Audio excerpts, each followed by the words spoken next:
Ce mois-ci sur Chibero Televista, rendez-vous à Viodos dans l'entreprise Etche Sécurité. Découvrez Chibero Tarak, le club sportif de course à pied.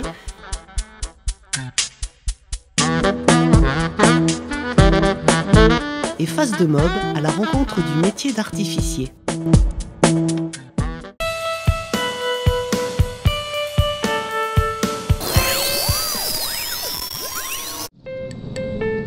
Depuis des années, la société Etche Sécurité est experte dans la fabrique d'articles chaussants. Leurs dirigeants nous ouvrent les portes de l'entreprise. Voilà, nous sommes 25 salariés à travailler ici à Viodos. Nous sommes installés dans cette usine depuis 2013. Etche Sécurité fait partie d'un petit groupe familial dans lequel nous fabriquons de la farine, de l'aliment pour le bétail et nous produisons aussi de l'électricité. L'activité caoutchouc a été lancée par mon grand-père en 1932 pour alimenter les fabricants d'espadrilles de Mauléon. Ensuite, la fabrication a changé un petit peu pour des semelles de chaussures, des sabots en caoutchouc et enfin dans les années 50, des bottes en caoutchouc. Je vais passer la parole à Jean-Louis Planté qui va vous expliquer les différents marchés que nous avons et les produits que nous fabriquons. Alors les produits phares, nous avons 3 produits phares, c'est la protection feu, la protection chimique, la protection électrique, avec un nouveau produit pour le désamiantage, dont les ventes sont en train de progresser énormément.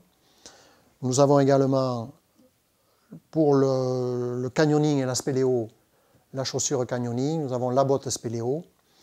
Et nous avons aussi tout ce qui est cuissarde et waders.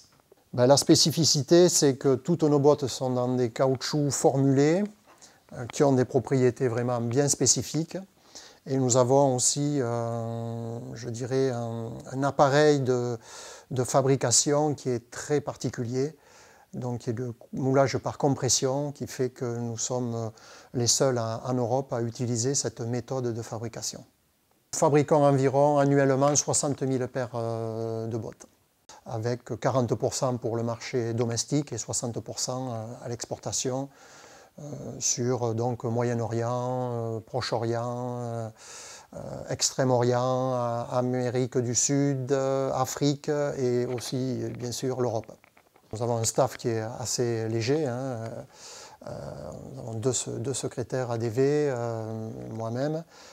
Voilà, Pierre-François également qui gère une partie de l'activité commerciale. On travaille beaucoup par Internet puisqu'on a un site et les demandes arrivent des 4 coins du monde, et bien sûr via Internet. Nous participons également à 2 expositions qui sont ou à Paris ou en Allemagne. Nous allons aussi sur le Moyen-Orient. Nous avons participé plusieurs fois à Dubaï à des salons spécialisés dans la sécurité.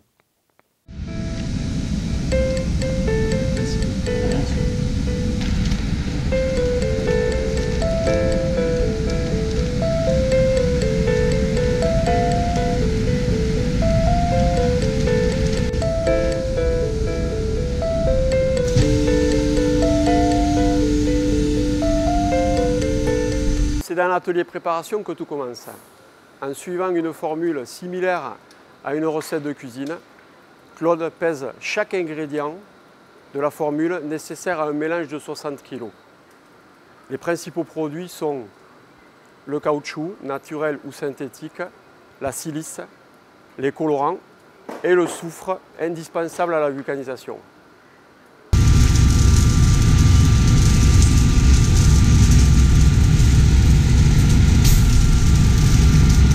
Dans l'atelier mélange, nous plastifions les gommes, puis nous incorporons les poudres afin d'obtenir un mélange homogène. Le mélange est ensuite calandré en plaques d'épaisseur précise. Les plaques sont découpées pour chaque pointure. Elles serviront à remplir le moule. Nous appelons ces plaques des ébauches.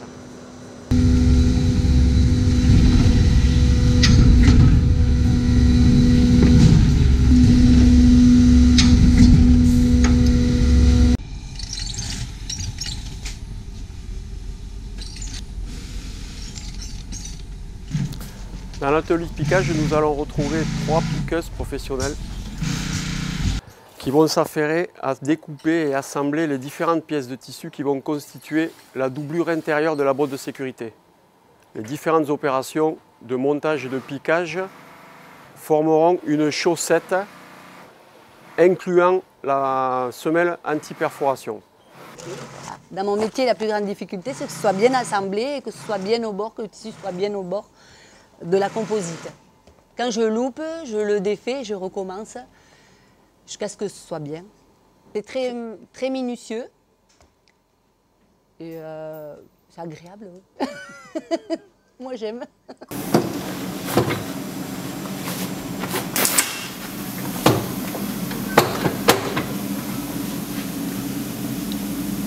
Dans l'atelier moulage, tout prend son sens avec l'assemblage des pièces. La doublure, mise en place de la doublure, ébauche, embout de sécurité. Puis moulage. Les moules sont chauffés à 150 degrés. Pendant 10 minutes, le caoutchouc va d'abord se ramollir, puis épouser toutes les formes du moule. Puis vulcaniser. La vulcanisation a été découverte dans les années 1800 grâce à l'action du soufre. Le soufre permet au caoutchouc de rester élastique. Sans l'action du soufre, le caoutchouc resterait sous forme de chewing-gum. Une fois la chaussette est mise en place, je mets l'embout de sécurité et je vais habiller la botte avec différents ébauches qui ont été réalisées dans l'atelier à côté. Il y en a à peu près une dizaine. Donc je vais mettre d'abord le mince A4 avec le bas de tige. Après je mets un bout à la malléole pour éviter les manques. Je mets le haut de tige avec 3 bouts. Et après je mets le logo avec un peu de colle pour différencier chaque botte. Chaque botte a un logo différent. Ici nous sommes dans l'atelier ébavurage et contrôle. Après un petit tour entre les mains des opératrices pour être débarrassées du superflu en caoutchouc, les bottes passeront entre les mains des contrôleuses qui nous expliqueront ce qu'elles font, car à cette étape-là, elles nous semblent terminées. À ce moment du contrôle, nous vérifions toutes les bottes. Nous contrôlons s'il y a bien tous les éléments de sécurité, c'est-à-dire l'embout, la semelle composite qui est anti-perforation. Et ensuite, on fait un contrôle visuel de toute la botte. S'il y a un défaut, la botte est mise au rebut. Par contre, si j'estime que la botte est conforme, je la passe au marquage et ensuite elle est emballée pour après être expédiée.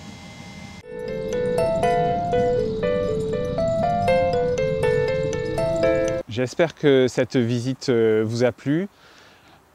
Comme vous avez vu, nous fabriquons des chaussures. Nous sommes un des 8 fabricants de chaussures de Mauléon. Et nous sommes fiers de continuer cette activité en Soule. Voilà, et je voulais profiter de Chibero Telebista pour passer un petit message. Nous recherchons du personnel pour l'atelier des presses, donc pour fabriquer des bottes en caoutchouc. Merci à tous.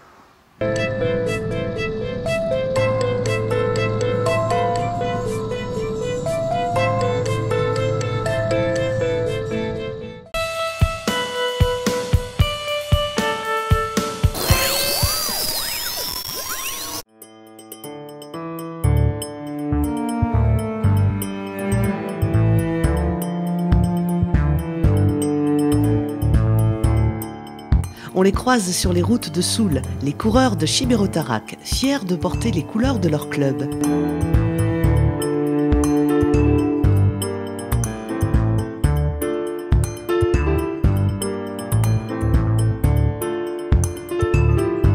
Chibero Tarak taldia sortu duzu 2009an, inbeia behitzin lagun talde bat zuzun inbeia bazin ebe lasterka ezagutazi jente habosier. Eta hasitud zuben hartin lasterkan eta maio egerroi jakasten lasterketetan eta hola. Eta diala 2 urte plantatu dizugu haste hartoz hitzordia, 6 eterditan maulen eta algarrekin trebatzeko gue helbuia duzu ebe gue mailan hobetzeko eta ebai gue pasion, lasterka, hemendatzea eta guzier inbeia emaitea lasterka naitzea guekin. Ordin, aste hartoz gielaik, egiten titzugu ariketak, trebatzen gututzu gogor, lehenik behoketa egiten ditzugu, eta geho ariketak spezifik gue mailan hobetzeko, frakzione delakua deitzen duzu. Sumat kidegien, uste dit, hiutan hogei kidegia, elkartin, baduzu, ene ustez, emazte bezain gizon ebai. Voilà, emaztik ebai untsaitutzu eta kopuru eger emaztiak bat ditzugu. Ordin, gue elkartin batutzu gaztik, liseoko gaztik jiten gue ganat, hama zazpi urte ditzu, eta zaharrena badizu hiutan hoita hamar urte. Voilà, ordin badizugu adinetakoik, maila guzietakoik ebai, ordin bat ditzugu be askarrak, eta geho, gu bezalakoak tutzu bestik, maite trebatzia, maite lasterka naitzia, eta maite algarrekin lasterka naitzia. Eta trebak eta guzi tiglanda, burrap bagututzu edate ostatin, memento goxo bat eni gaiteko. Ordean ni organiza lasterka egitea Siberotarrak taldi, oai arte ni hau benitzen lasterka. Eta nahi benin beste pertsona zumaitekila lasterka egin. Akitu benitzen amini bat ni hau lasterka egitea. Oai dila hi uzpalau haste hasin izala Siberotarrak taldia ekila lasterka. Gaine ariketa bereziak egiten tugu eta ordin maite dut beste kilan lasterka egitea, sustengu keitia beste zumaitetaik. Beste kilan desafio zumaite maiten tugu eta maite dut horren barnatzia mini bat. Voilà. Donc moi je viens à Siberotarrak depuis une année maintenant, donc je viens pour avoir une pratique régulière de la course à pied parce que sans ça je ne viendrai pas régulièrement. Aussi pour découvrir des balades que je ne ferai pas, parce que je pense que je ne serai pas capable, parce que je ne connais pas les lieux non plus, puis parce que je n'irai pas toute seule. Et je viens aussi pour le moment de convivialité à la fin, voilà, boire un coup, discuter, échanger, tout simplement. Le fait de courir à Siberotarrak, ça m'apporte beaucoup parce que comme on est deux jeunes à courir avec les anciens, ils nous entraident beaucoup, ils ont de l'expérience et des fois quand on n'a pas la motivation, ils vont nous motiver, ils vont nous dire allez tu peux le faire. Aussi quand c'est un peu dur, ils viennent nous chercher en courant pour nous motiver, ils courent avec nous. Et ils sont à notre écoute. Voilà. J'aimerais devenir un peu comme Nicolas Duplat, il fait beaucoup de marathons, de courses. Ouais, du coup là on revient d'un week-end, on était 7, être parti faire une course en Sierra de Gorra, un trail, donc on était quelques-uns alignés sur un 52 km, deux autres sur un 105. Et c'est des sensations qui sont extra. C'est vraiment des moments compliqués pendant la course, durs, parce que finalement, quelque part, on souffre physiquement. Parce qu'il faut arriver à avaler les dénivelés, les kilomètres. Mais une fois passé la ligne, se dire qu'on est finisher de ces courses-là, c'est extra. C'est vraiment une sensation qui paraît un peu folle quand on ne court pas, je crois. Pour beaucoup nous disent, ils nous prennent pour des fous, mais quand on s'entraîne pour ça, on fait pas mal de sorties les week-ends, d'entraînement entre nous, en plus du mardi. Et voilà, et arriver, c'est un bonheur qui est génial. Vraiment, c'est des sensations qui font un plaisir énorme, même si pour beaucoup, c'est fou. Mais c'est vraiment un sport extra. Et voilà, la montagne, la nature, le fait d'être en groupe, de se dire qu'on voit les copains sur le parcours parce qu'ils viennent nous voir, nous soutenir. Et ouais, c'est de grands et bons moments et des super souvenirs. Voilà. Moi j'aimerais, surtout que il y a beaucoup de monde en Soule qui court et beaucoup qui n'osent pas nous rejoindre en fait parce qu'ils ont peur soi-disant de cette différence de niveau comme ça, qui se disent qu'il y a de trop bons coureurs et voilà, que tout le monde nous rejoigne, tous ceux qui ont envie de courir parce qu'ils vont vraiment se retrouver, il y a un esprit de groupe qui est génial, une entraide et voilà, et c'est vrai que plus de monde viennent, osent venir, tous ceux qui ont envie de courir osent venir et je crois qu'ils ne le regretteront pas, voilà, c'est que le club continue à se développer, que les gens comprennent que ce n'est pas le sport de haut niveau qu'il y a à Siberotarrak, c'est la course à pied pour tout le monde, quoi.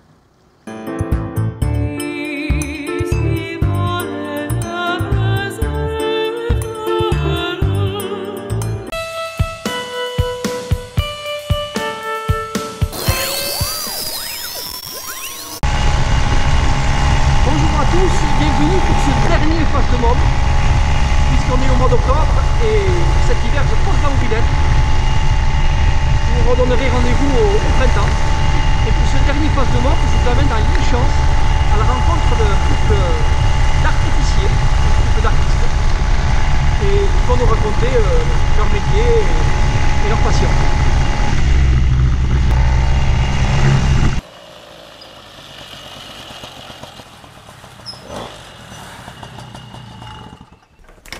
Est-ce qu'ils sont là, les artistes? Ils sont là. Salut. Aïcha. Ça va? Pensez vous faire découvrir aux auditeurs de Chibero Telebista votre profession. Artificier, c'est ça? C'est ça. C'est ça? Ouais. Ça consiste en quoi en fait? Eh bien, faire des feux d'artifice en grande majorité pour les comités de fête, peu importe les événements, mais l'idée c'est des feux d'artifice, de la création pyrotechnique, parce qu'on fait aussi vachement d'effets spéciaux, et d'effets pour le théâtre, voilà. Voilà, c'est à peu près tout. Oui. C'est pas courant, à l'Île-Chance, ça quand même, quand on m'a dit qu'il y avait des artificiers à l'Île-Chance, il y a combien de temps que vous êtes là? Mais ça fait 5 ans maintenant qu'on est à l'Île-Chance. Et avant ça, on était à Alsaï. Ouais. Donc ça fait maintenant 11 ans qu'on est ensemble. Et vous vous plaisez, j'imagine? Oui. Ouais. Oui, on a 3 enfants, donc c'est qu'on conçoit la vie ici, quoi. Ça parle le basque? Ça parle le basque, les enfants sont avec Castola. Donc voilà, on essaye de s'intégrer. Alors, vous me montrez un petit peu comment ça se passe? Ouais. Je crois que vous avez l'atelier derrière. Ouais, derrière. Allez, je vous suis. Alors voilà, je vois que vous m'avez préparé quelques petits artifices. Là-bas, c'est l'atelier, t'es genre, là, voyons, je vais jeter un petit œil curieux. Voilà, donc là, récemment, on a fait l'illumination de château. Donc du coup, voilà, des choses qu'on peut arriver à faire aussi, c'est des bougies dans des pots. Et on fait des guirlandes qu'on allume, donc c'est des choses qui sont très très longues à réaliser. Très longues à allumer, mais en même temps qui ont un rendu qui est assez spectaculaire malgré les produits qui sont utilisés, quoi. Bon, là il y a une petite panel de produits, un petit panel de produits qu'on utilise. Il y a des produits classiques, hein, chandelles, voilà, des choses qui montent au ciel et qui font leur effet. Ça, c'est ce qu'on appelle des compacts ou des batteries. Ça monte à 20-30 mètres et puis ça fait un peu les mêmes effets que les bombes. Ça peut faire des corolles, des effets un peu différents. Et après, alors ça c'est des chandelles aussi. Celles-là elles sont méchées, donc on a déjà mis la lumière dessus. Ça, ce sont aussi des chandelles mais qui sont mis en paquet. Donc elles sont en couleur, on peut choisir la couleur qu'on veut. Il y a des multicolores, bleu, rouge, or, peu importe, voilà. Donc il y a plein de... Tout ça c'est du matériel que vous achetez, que vous ne fabriquez pas vous? Exactement. Comment ça se passe? Eh bien, en fait, on a des fournisseurs. Alors, à la base, on nous demande de faire un feu. Nous, on va réfléchir un peu à la configuration du lieu et puis on va commencer à écrire un peu, plus ou moins, le feu, avoir des idées un peu de ce qu'on va mettre. Donc on va avoir en gros une palette de produits qu'on va utiliser. C'est un peu toujours les mêmes styles de produits, hein, batteries, des chandelles, des bombes, des bengales, des fumigènes. Bon, on va utiliser un peu plein de produits. Quand tu me dis on écrit le feu d'artifice, oui. C'est quoi? On raconte une histoire? Comment ça se passe? Quand on nous demande de faire un feu d'artifice, on n'a pas de catalogue. Nous, notre idée c'est d'avoir une écriture artistique, d'avoir une vraie proposition artistique. Du coup, effectivement, on écrit un feu. On va s'inspirer du lieu dans lequel on est. Est-ce que c'est un château? Est-ce que c'est un champ? Est-ce qu'il y a des arbres? Est-ce qu'il y a de l'eau? Voilà. Et on va se servir de l'environnement physique, donc de toutes ces choses-là, pour écrire le feu, pour raconter une histoire. Je crois que tu fais des tournées pour des gens célèbres. Oui, tu me racontes vite fait? Du coup, je suis régisseur plateau pour Julien Doré. Et là, je réintègre une tournée avec Louane aussi, donc voilà, j'ai une boîte de prod qui m'appelle régulièrement. D'accord. Et je tourne avec eux. Une tournée, ça dure combien de temps? Mais ça dépend. Ça peut durer de 3 mois jusqu'à 1 an et demi. Ça dépend le nombre de dates qui sont vendues. Mais là, avec Julien Doré, par exemple, on a fait 98 dates. Pour faire un feu, un gros feu, mais c'est énormément de boulot. Combien de temps à peu près? Bon, en général, on va mettre en moyenne, on a sur un feu moyen, on va dire 2-3 jours de méchage, que de méchage, c'est-à-dire préparation des produits. Et puis ensuite, on va compter une journée de montage. Votre ennemi, c'est le mauvais temps, j'imagine? Notre ennemi, c'est pas forcément le mauvais temps, c'est le vent. Le vent. Ouais, parce que après tous les produits, on les protège de la pluie, donc ils peuvent rester 24 heures sous la pluie. Mais par contre le vent, tout ce qui est aérien, s'il y a trop au-dessus de 60 km/h, la législation nous interdit de tirer. Et en amont, il faut qu'on voie vraiment à combien il est le vent pour savoir le déport de chaque produit. S'il sort de notre périmètre de sécurité, on ne peut pas tirer, quoi. D'accord. Ça mettrait en danger aussi. Alors ça c'est la table émettrice. C'est de là qu'on C'est de là qu'on contrôle la tire. Donc on a A, B, C, D. Et pour chaque lettre, on a 30 lignes. D'accord. Le récepteur. Et là le récepteur. Donc, là, tous les produits. Alors si celui-là il est tout seul, je vais ce qu'on appelle tirer une ligne, c'est-à-dire je vais le câbler avec le câble et je ramène le câble ici. Et Pompon, alors qu'est-ce que tu m'as préparé là?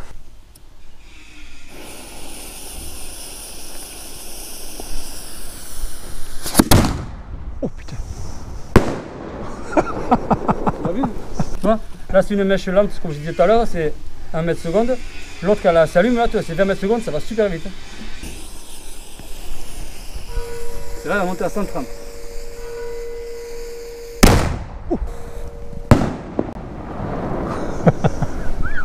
Ça aussi que moi j'aime bien avec ces produits-là, c'est qu'on n'est pas que spectateur. On est aussi acteur du truc parce qu'on réagit à tout ce qui se passe pendant le feu et c'est ça qui m'intéresse dans le feu aussi. C'est pas juste de présenter un feu à des gens qui soient juste comme ça spectateurs, faire oh la belle bleue, machin, ça m'intéresse pas trop. Je préfère qu'ils aient presque un peu la crainte machin, de se dire oh là là, machin, d'être vivant. Voilà. Ouais.